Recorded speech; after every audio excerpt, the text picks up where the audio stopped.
Why are truthers gossiping about other truthers? It's confusing to many of us. Well, that's a good question. Yeah, I do have issue with the gossiping. Now, as we've been saying right here many, many times, that I believe what's going to happen here soon enough is the. I'm trying to adjust my camera. It's acting wonky today. Hold on a second. It's wet. It's probably just wet. Yeah, can't handle the rain outside. There we go. That looks better.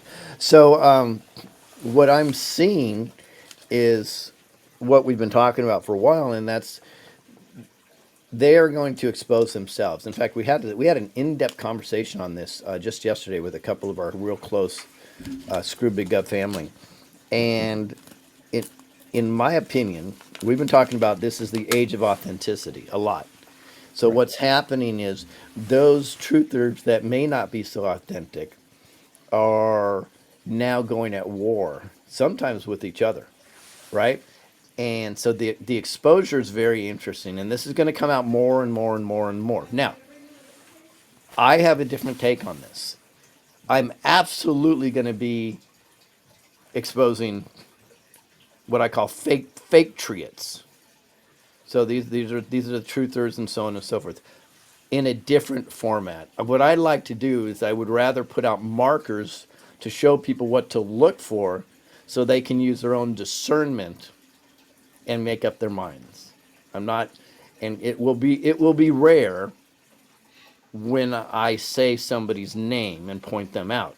Now, unless they're not a truther, like if they're in the mainstream media or they're one of the huge popular podcasters with over a half a million, I might just call them out directly because they need to be called out when they have that much influence, right?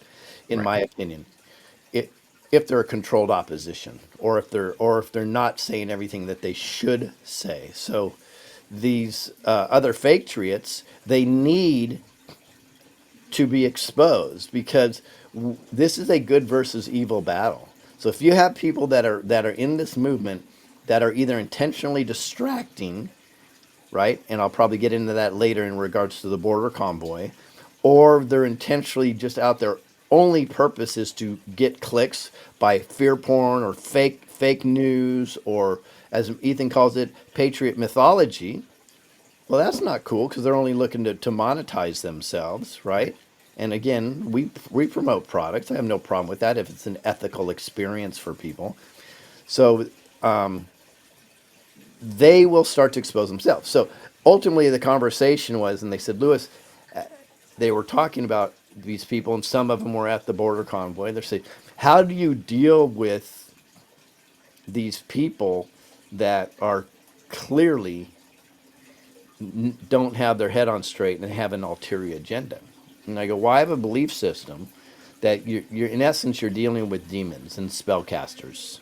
And I know that sounds really wonky and freaky to anybody, but the way I look at it, if you take a deep breath and you do not react to their button pushing and you have patience, they will wilt in the face of light.